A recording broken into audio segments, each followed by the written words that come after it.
Welcome back to Recurrent Events, episode 9. Today we're going to be talking about charter schools, specifically charter schools in California and recent legislation that's been passed, or rather is being suggested or proposed in the Assembly, 4 particular pieces and 4 pieces of anti-charter school legislation that seems to be in response to the Oakland and LA Unified Teachers Union strikes, and what it seeks to do, what information it's based on, and well, we're just going to try and spread some truth about what charter schools actually do, what these pieces of legislation intend to do, and what is the ideology, or what are the causes, or what are the thoughts behind them. And as usual, I am paired with my esteemed colleague, Mr. Wes Shanson. Thank you for joining me, Wes. Yeah, my pleasure. It's, a big story that's been going on for quite a while here, and I guess has developed kind of in interesting ways there in the past week, I guess. I don't know, when did you sort of hear about this new proposal, and how was that received at your school?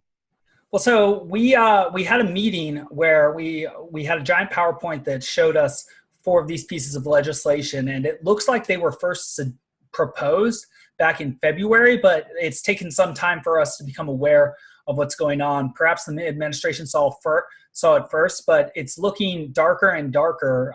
In fact, the idea seemed, I think probably we had this information shared with us as educators because it's looking more and more likely that these bills are going to pass. And part of the problem with them, and their Assembly Bill 1505, 1506, 1507, and 1508, so you can tell that that this is on some people's minds, given the ordinal or linear nature of these bills. The idea seems to be that something needs to be done and a scapegoat needs to be found, and the charter schools seem to be that scapegoat. We seem to be the Harry Potter rather than the Voldemort that the public schools, or at least the union professionals, wish to blame for their recent lack of success.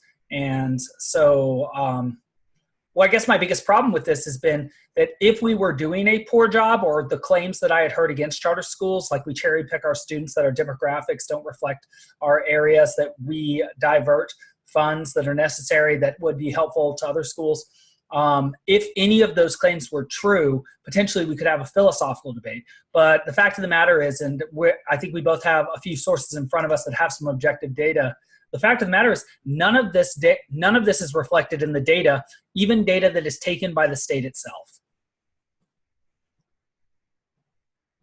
Yeah, I see you sent a big document on some of the statistics, and then an article, it looks like, from the EdSource webpage. Were these also shared at that meeting, and were they sort of like walking you through these? And I guess I'm asking if you could walk me through some of this. I can. We didn't go through this particularly in the meeting. We had some of this stuff sort of slightly mentioned, but I've done this investigating myself, just because part of what we were asked to do in the meeting was to just sort of, let people know what it is that we do at a charter school. And being myself an independent researcher and, having this platform with you, I thought that I would do some research on my own. And, I'm not simply a partisan thinker. I'm not simply conservative or liberal. I'm not simply party to a charter school because I only believe in charter schools. I believe in education. I'm an educator. And the reason that I'm part of a charter school, specifically in California, is part of what they are doing, and part of what we are doing is good work. And, just from a justice and fairness perspective, I believe if people are helping other people, that they should continue to do so and not share the fate of St. Stephen and be stoned for their good works, which seems to be what's happening here. So, well, right. Let's start with some of these assembly bills. So starting with 1506. So 1506, if I'm reading from this EdSource article, it says, proposed by McCarthy would remove the current liberal allowance for the growth of charter schools. Instead, the number of charter schools now operating currently 1,323 would become the new cap, and new schools would open as other charter schools close, McCarthy said in an interview. So part of what's happening here is part of what I believe was happening in West Virginia in our last, or what was proposed in West Virginia in our last conversation, which is rather than allowing charter schools to continue to grow and take more of the market share of students, they'll be capped, which is on the face of it, not the biggest deal, but does indicate a negative trend or the beginning of a trend towards limiting and eliminating charter schools, particularly because in California, which is a very liberal state, we traditionally have liberal governors. We had Jerry Brown over the last 8 years who vetoed 3 pieces of legislation that were anti-charter. He was very pro-charter, but now we have Governor Gavin Newsom, and he's very much he is of the same mind that the Oakland and LA teachers unions are. He's very much like a Justin Trudeau. He likes to do that which seems to go with the popular crowd, or he seems to want to make his party happy, regardless of what the facts of the situation are, at least based on his actions so far.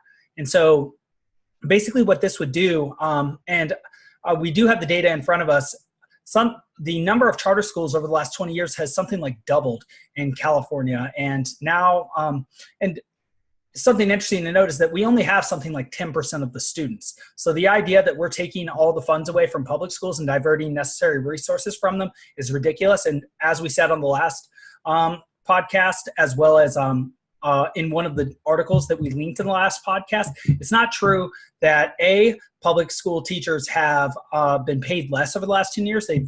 They've been paid more and more and more. Also, they've received more resource personnel. Also, they consistently receive more funding than we do at charter schools. Their teachers get paid more and have actual tracks that they can go down in order to produce more money based on professional growth plans, which means that they have larger pensions at the end of their careers if they spend 30 years teaching and are over 55 when they retire. Because if you make more money and you get 75% of your highest possible salary and you make more money during your career, you're going to have a larger pension.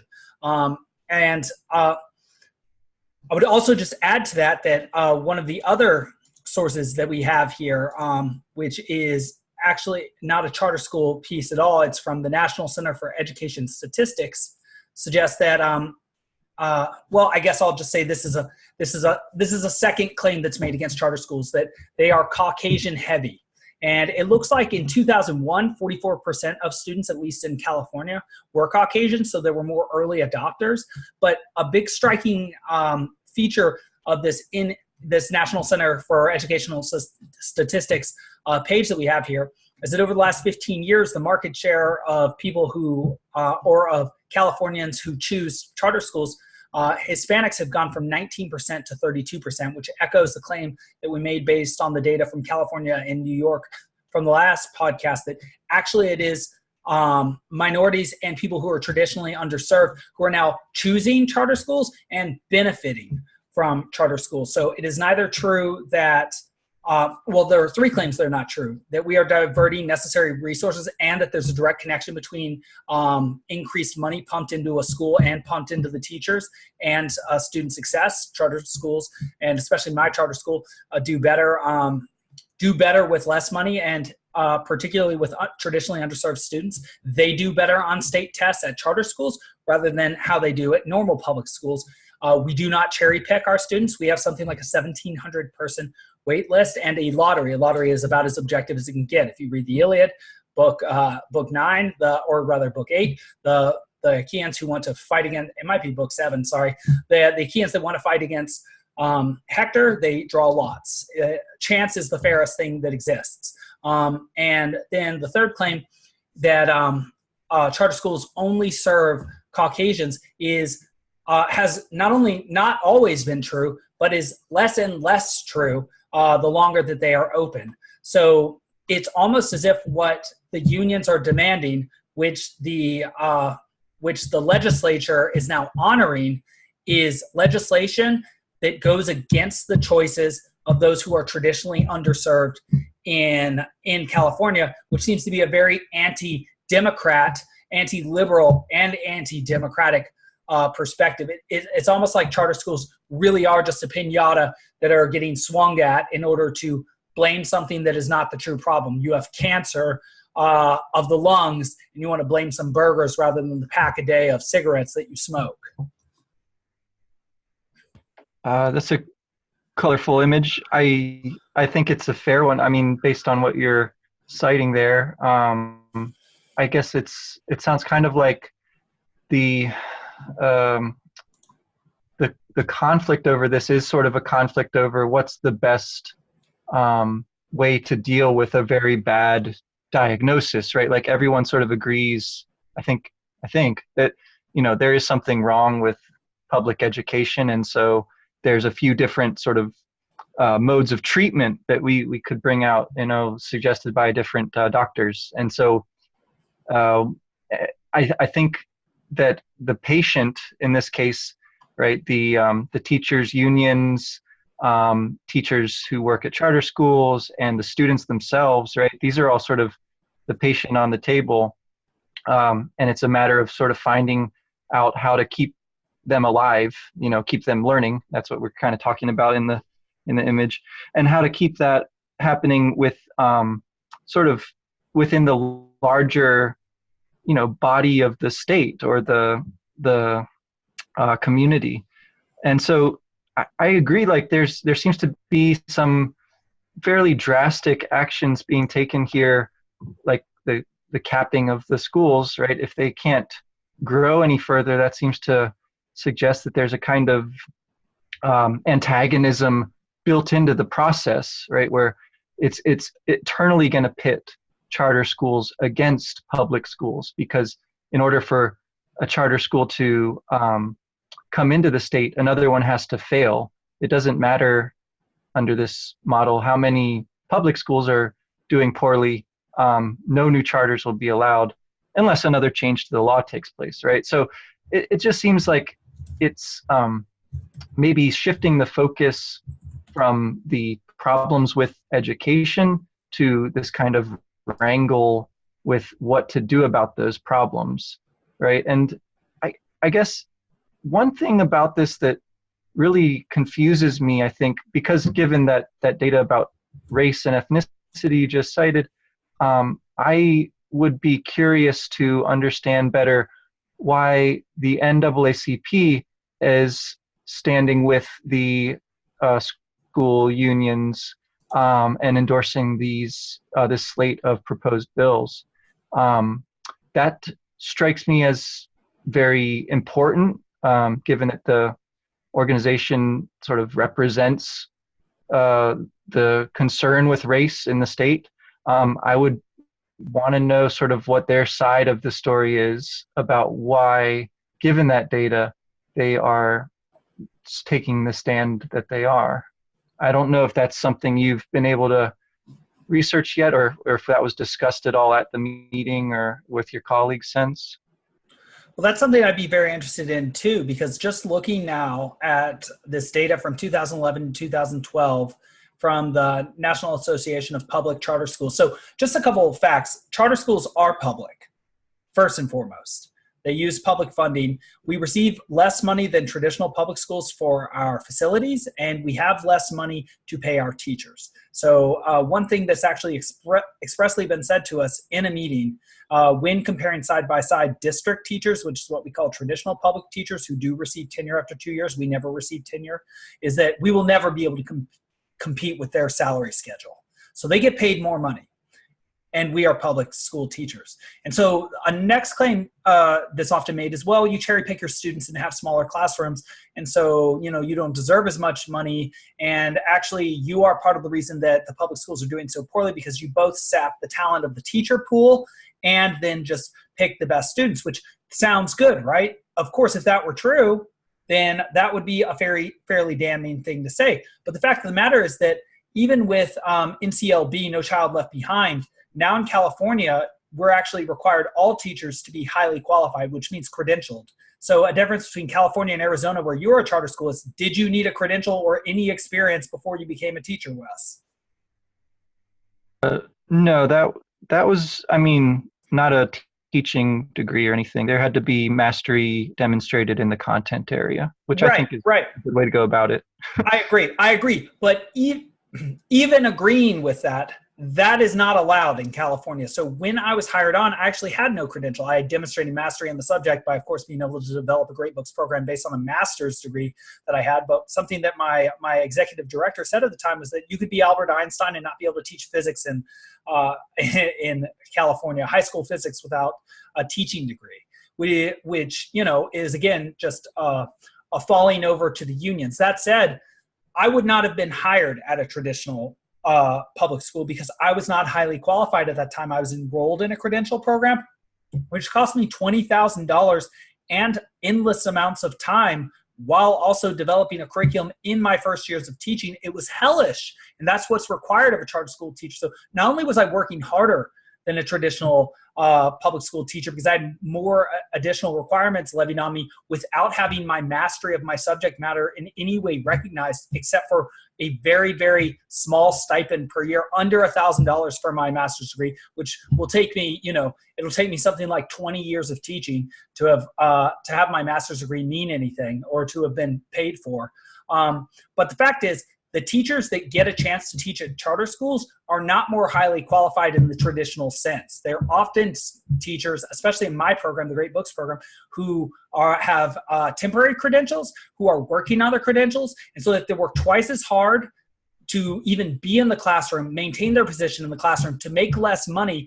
And so certainly it is not the case that only the best teachers, as defined by experience and credential and professional development programs, are in charter schools. Second, I want to bring your attention to Appendix A in the race ethnicity percentages by charter public schools and traditional public schools from 2010-2011 from publiccharters.org. If we look at California and San Diego Unified School District, which is very near my specific school district, you can see CPS and TPS, charter public schools, right above traditional public schools. And if you look at the percentages, they're very, very close to each other. It is by no means the case that one race dominates in charter schools and that others are excluded, besides the fact that you have to literally, because of legislation and law, have a public honest lottery. So you see 14.1% Caucasian, 8.8% Caucasian. Charter schools have 14% white. Traditional public schools have 9%, essentially. So there's a small disparity there. Black, 15.7%. Or let me make sure I'm actually looking at the San Diego ones. Okay, so I was looking at LA. Let me look at San Diego. It's even better. They're even closer. So white is 24.2 in charter schools, and in traditional public schools, 23.8. So that's almost the same. Black, 16% charter schools, and 11% in traditional public schools. So there are actually more black students being served in charter schools. Hispanic, 48.3 in charter schools, 45.7 in traditional public schools. So actually, again, another minority that is being more served by percentage in charter schools, even though we only have 10% of students. And then Asian, 4.3 in charter schools and 8.4 in traditional schools. Other, 7.2 in charter schools, 10.9 in traditional public schools. So I really simply don't know where the criticism that A, we cherry pick our students, B, that we sap district resources, because remember we were called that students received $9,000 per year in 2008, and now it's up to, or 2006 was it? Now it's up to $16,000 per year, and that we or that we have skewed demographics. I'm not exactly sure how, while looking at this data, you can possibly hold those opinions.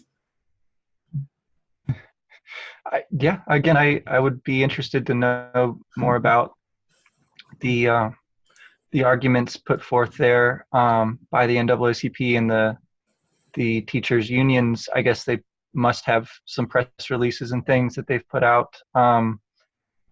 I think it's also really interesting that this is sort of the kind of thing where you can sort of grab onto a particular anecdote or Right. seize upon a particular, right, a given, a charter school somewhere has very different numbers, or it has some kind of, horror story that has made the rounds about, things that they've done there. I guess there's also charter schools which, may have been authorized under more lenient systems of review, which maybe today would not have been authorized if they made their proposal now. So I think it's sort of a lot of different straws in the wind that are sort of coming together. Again, sort of that that underlying festering brokenness of the school system and its funding system, which we talked about before, right? That when you put those things together, then you have a situation where even schools which are, and school districts maybe, which are more equitable and are doing, their due diligence, are going to be kind of caught in this sort of a reckoning, which it sounds like has been a pretty long time coming, like given California's history being fairly lenient and having tons and tons of charter schools at this point. It sounds like it's kind of a correction, so to speak, that's maybe overcorrecting. I don't know if that would be one way to sort of understand what's going on. Yeah, I think that's fair. And I just want to bring to light another criticism of charter schools too, in agreement with that. And there's another claim that charter schools are often, just because you were talking about what's called the availability heuristic, right? More people believe that it's more dangerous to ride in a plane than in a car, even though it's you're 11 times more likely to die in a car crash than on a plane, because of the fact that it sticks in your mind more when you hear about a plane crashing, like when those those 70 doctors died in Africa recently. I think they might have been Doctors Without Borders, and it was very sad when they went down. I think it was a Libyan airline. I can't recall all the facts there, but again, that's the availability heuristic working there. Like you said, we hear about one audacious example of charter schools doing poorly, and we assume that that's all charter schools. And so just another example of that is a criticism made against charter schools is that, well, don't for-profit companies just generate these schools, not caring about the consumer or the students, but just wanting to make money? Well, in California, as of 2018, it was estimated that we had 1,275 charter schools. This is from the Washington Post. Only 34 of them were from for-profit organizations. And as of 2018, Jerry Brown signed a bill into law, I believe it was Assembly Bill 406, that no longer allows charter schools to be run by for-profit organizations. And sometimes, and this is the most perfidious claim I've heard made, because there is the word corporation in the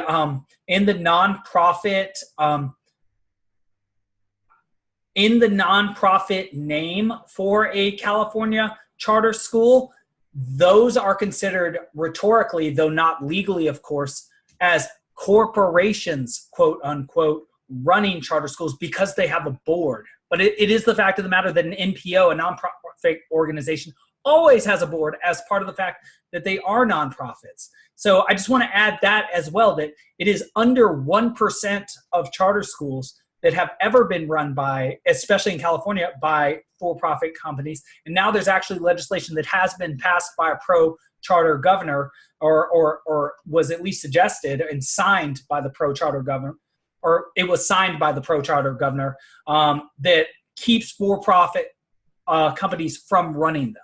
So not only are we not, selective in who we choose, not only are we not diverting resources, we're also not doing evil, we're not profiting off the young. And in fact, as a teacher, I make less money, as I've mentioned before, than I would in a traditional district school, where I would not have even been able to get a job when I first started my career. No, so that's kind of why I'm a substitute teacher here in Washington. Like they have much more stringent rules. I don't know exactly how stringent, but I think even the charter schools, the few that do exist, are like being sued, in court, like constantly, to try to basically put them out of business because the unions and the interests here are so strongly on the side of traditional public schools, right, as opposed to the charter public. And so I work as a substitute teacher and enjoy that, but it also gives me a very ground's eye view to a lot of things that are really, really wrong with the public schools. And I guess you probably wouldn't have heard this, but the local news here has been full lately of a really interesting kind of unintended consequences story where a long court battle, like many years long, resulted in a significant pay boost for teachers. But then it became clear that the various districts, many of them, the larger districts, would actually be bankrupted by this court decision pretty quickly if they paid their teachers that much. So they've actually had to lay off a number of teachers going into next year. Again, it doesn't affect me because I'm only a sub, and I get paid by the days that I work and not as a pay schedule or anything. But it does affect any new eager go-getter sort of teachers, because it's all of those with the lowest seniority that have had their jobs cut and been laid off. So it's an incredibly ironic situation, has really made a lot of people pretty angry across the board. But it actually doesn't seem to have generated any particular interest in charter schools here still. So I'm just keeping my fingers crossed. Well, that's incredible. And I think that just shows sort of, just to tie this into a conversation we often have, is this culture of resentment and entitlement that we're developing, where we, rather than focusing on financial and economic realities, like the fact that, the pool of money that is paid to educators isn't just decided on by some evil Mr. Burns, but rather comes, largely from the property taxes of the area in which you live, the district in which your school is located. And, if that's a low income area, then you're going to be a low income teacher. Those are the facts. And, I was recently listening to one of our seniors give a presentation today on the benefits and the entitlements given to firefighters. And, there are a lot of public employees. There are former military people who have pensions. There are former teachers that have pensions. There are former, cops and firefighters that have pensions. The way that we fund these public personnel is nobody is just getting everything or nothing. These budgets are highly sophisticated, and they're based on the changing amounts of taxes that are paid into the state, either by gas or by income or by sales taxes, and, all those little fees that you see come out of your paycheck, as well as what you pay even to be on the roads. And so, I think part of what we need to do is be much more sophisticated about what we're looking at. We need to look at some of these spreadsheets and some of this paper in order to understand what's really happening, rather than taking what I would consider as the easy route and yelling, leaving our job spaces, taking up pieces of paper and just, and putting them on wood and, and yelling that we deserve more. It's like, well, maybe we need to produce more. But just very quickly, I want to mention the other three assembly bills. I think I started with 1506. I didn't mention 1505, 1507, or 1508, but I think 1505 is particularly interesting. Do you mind if I share those quickly? Yeah, go for it. So AB 1505, Assembly Bill 1505 by O'Donnell, would give districts where a charter school would be located, I'm quoting here, the sole authority for approval or denial. The 1992 charter school law gave charter schools the right to appeal a denial to a county board of education. The 1998 amended law clarified the criteria for hearing appeals and created a second layer of appeal to the state board of education.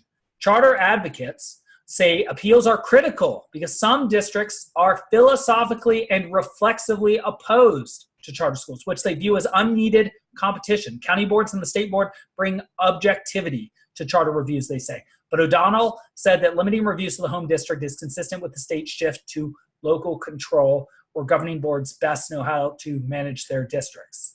Data on county appeals is not available. Data from state boards show that since 2011, the board has approved 32 new charter schools on appeal and denied 9. The most, 12, were approved last year. So there's a trend upwards of needing this appeal process. But 5 of those were in response to a court decision related to non-classroom-based independent study charter high schools. All right, so what do you hear? What do you see there? The fact that this appeals process, which is being used more and more, is now being, or the legislature is attempting to deny this to the to charter schools under the auspice of returning control to local authorities, district authorities in California. Yeah, it sounds like it's kind of an opportunistic move, again, given the current situation with this kind of active local unions and engaged membership, a chance to kind of undo a level, or maybe more than one level, it sounds like, of oversight objective, perhaps, or at least slightly more careful, right? Like less reflexive was the language, right? Right. Authority. I don't know quite how to deal with that last detail about the independent study charter schools. That sounds like, again, a pretty unique situation and based again on a court decision, which makes it, of course, more complicated.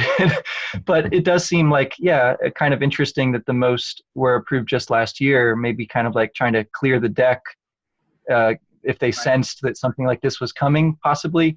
But it just strikes me that, of course, a local district would have a vested interest in not approving new charters. And again, it sounds like that won't even be an issue until they have some charter schools that go under for whatever reason. So it's just a kind of attrition, it sounds like, that they're after here. Right, and I think if you hear the language of Assembly Bill 1507 and 1508, you'll see sort of the perfidious way in which these pieces of legislation will work together. So keep in mind that independent school thought that makes it so that you don't need to be close to the charter school, and is an attempt at distance learning, or the sort of education that I received in Georgia, the magnet school idea, where people from different districts come together based on having high ITBS. That was a standardized test scores, and get to do, higher level work together. And so AB 1507 by Smith would rescind, I'm quoting again, an infrequently used exemption that allowed a charter school that could not find a facility in the district that approved it to locate in a building in another district in the same county. And let me just move immediately to 1508, which works with this one. Suggested by Bonta is one paragraph long at this point. It reads, "It is the intent of the legislature to enact legislation that would permit chartering authorities to consider, in determining whether to approve a new charter school petition, the financial, academic, and facilities impacts the new charter school would have on neighborhood public schools." End quote. But continuing to quote from this particular source. Unlike charter authorization in many states, approval is the default position. Charter petitions must detail 15 elements, including their education programs, measures of academic progress, and efforts to achieve racial and ethnic balance. We actually have to prove that as charter schools. As you've seen in the data, we do a good job of that. A district must grant a charter unless it finds that the petitioners presented an unsound education program or demonstrated they would be unlikely to implement it, or failed to comprehensively describe the 15 elements. Districts, as of now, are not permitted to consider a charter school's financial impact on the district, although some boards do anyway. One reason: there are appeals. Last year, in appearing before the state's board's hearing on a charter school appeal, the East Side Union High School District Board openly cited the erosion of student tuition revenue in rejecting a new charter school that board members acknowledged had a sound program. And there's some more data here, but I don't want to just read during this podcast. One thing that was brought up in our meeting is that something that our charter school offers, that many charter schools now offer, is is distance learning. The ability to take online classes with us if you do not live close, which is part of the school choice sort of initiative. Even though you don't, which makes us even more inclusive, I think, if you look at it, which means if the schools in your area are not particularly good or safe in this case, you can sign up for an online, you can take an online component through our school in order to receive a better, safer education, even though you're not physically closer. Obviously, it would be best to be able to go to a physical school for several reasons: having that community culture, having an actual physical teacher present, being in a place of learning. But it does strike me that, again, this legislation is attempting to limit the choices of people that are making these choices, particularly people who are in underserved communities who might be looking for a way out. Yeah, it sounds like, the idea that there would be a school from one district having to find building in another district, are you saying that that one, 1507, is the one that would be curbing distance learning? Right, exactly, precisely, because if the student is not in the district, at least how I understand it now, and we can correct this in another podcast if this is wrong, if the student isn't within the district that the charter school is in, that they might in some way, that they would not be eligible to go to that charter school. Though if I look at the language here, it does sort of look like, it looks like it might be more sophisticated than that. It might be the case that a charter school, if it cannot procure a building in the district that approves it, then it cannot open. I can look more into that to make sure that I'm not disseminating false information or incorrect information. I don't know. I don't know if the intention of that is to deal with distance learning situations. It doesn't sound like the writer of this article is interpreting it that way anyhow. I do find 1508 pretty amusing, though, that it's an intent. It's a statement of intent, right? And it does seem like that one would be pretty critical if they're allowed in the future to consider the impact on their finances. Well, barring a very large increase in population, then any new charter school is going to negatively impact the existing schools, because fewer kids are going to go to those schools, right? Like, unless, again, all of the kids somehow, come from outside the district and aren't going to other schools in the district anyway. Like, it just sounds like that's basically a blanket statement of, we will always have a reason to refuse any new charter school. So right, and if there's no appeals process, then that bill can be appealed to, or can be invoked in denying the charter to any school. These schools have not been doing as well and have not received as much funding because there have been fewer students going to them because of the existence of charter schools in the past. Therefore, or that currently exist.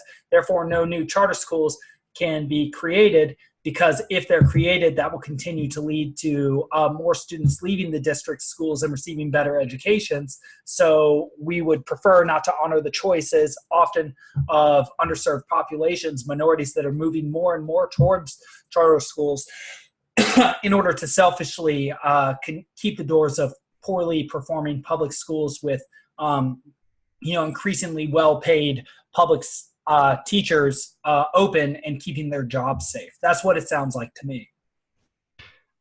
I mean, and given the recent strikes and so forth, I mean, people clearly are extremely passionate about their traditional public schools. What I agree with you on is that maybe they don't fully understand what's at stake in, like, turning that energy to pit against charter schools rather than clamoring for improvement of all schools, right? I think, people are very prone to having, good intentions and a lot of, enthusiasm about what they're passionate about, but then other people are very skillful at using that passion, maybe good in itself, and finding a common enemy to kind of pit it against as a way to sort of stoke it and keep it inflamed when concessions have already been won, right?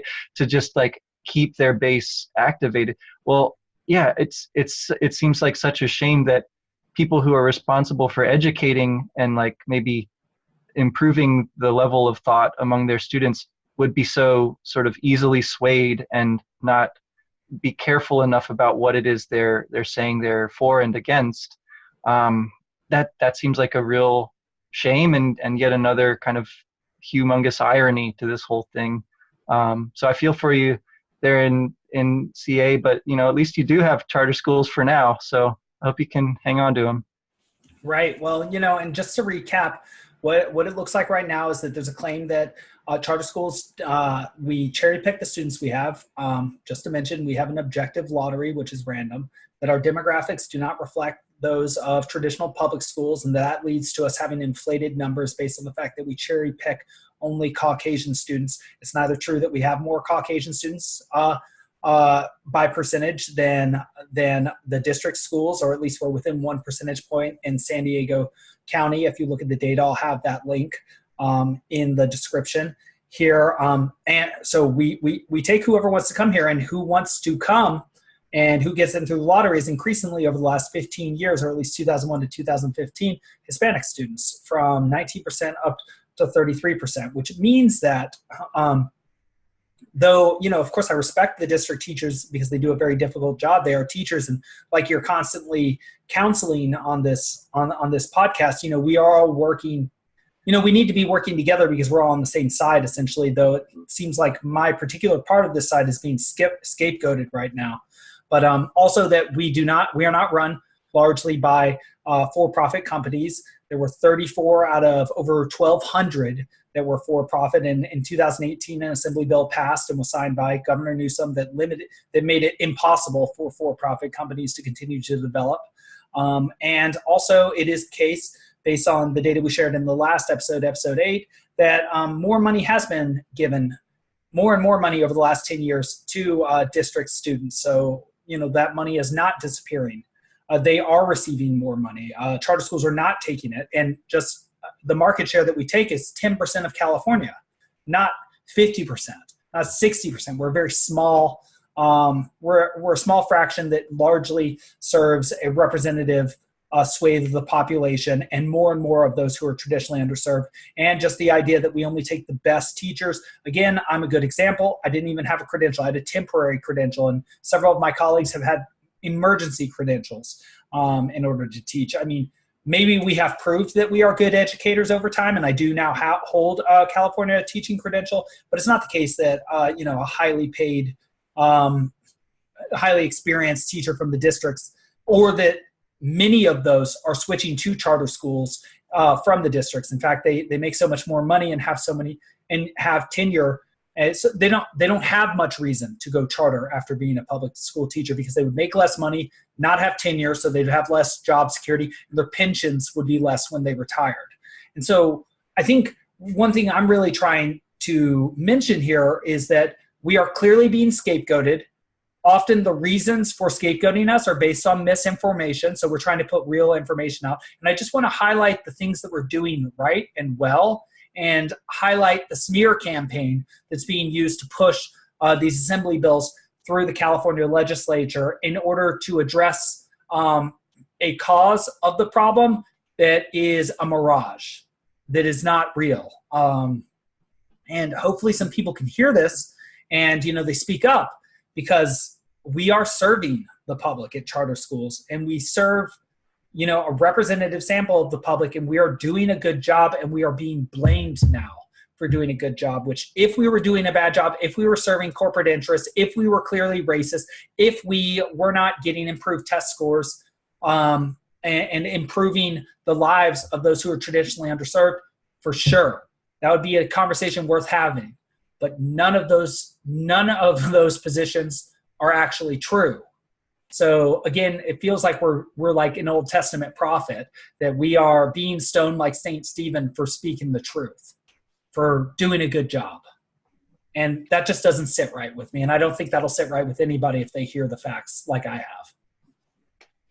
Yeah, well, I hope that, we hear from people and get their take on this whole thing, and maybe continue this conversation as that story keeps on kind of, I don't know if it's going towards any particular conclusion or just kind of metastasizing. I guess we'll see. Yeah. And again, thank you for continuing this conversation with me. You and I think, have always had a love for education and always tried to find our places within it. And for the longest time, I didn't identify as a charter school teacher, more as an independent scholar who happened to work at a charter school.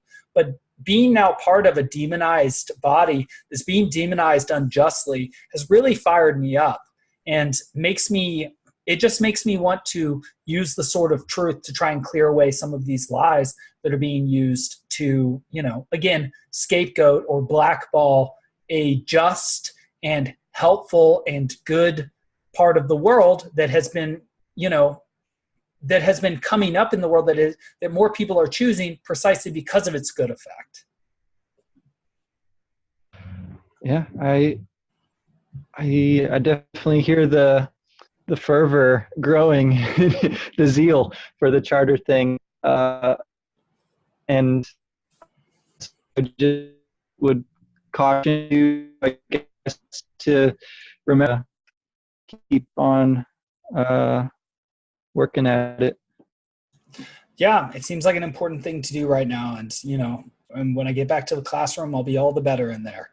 I'm not going to be spouting nonsense. I'm not going to be spouting political vitriol. I'm going to be teaching Virgil to my freshmen and Shakespeare to my sophomores and doing my best, which is what I try and do every day. Well, yeah, I definitely envy you getting to teach those books. That's pretty rad. I'm very lucky. Yeah. Well, I commend you. Thank you. All right. Have a good weekend.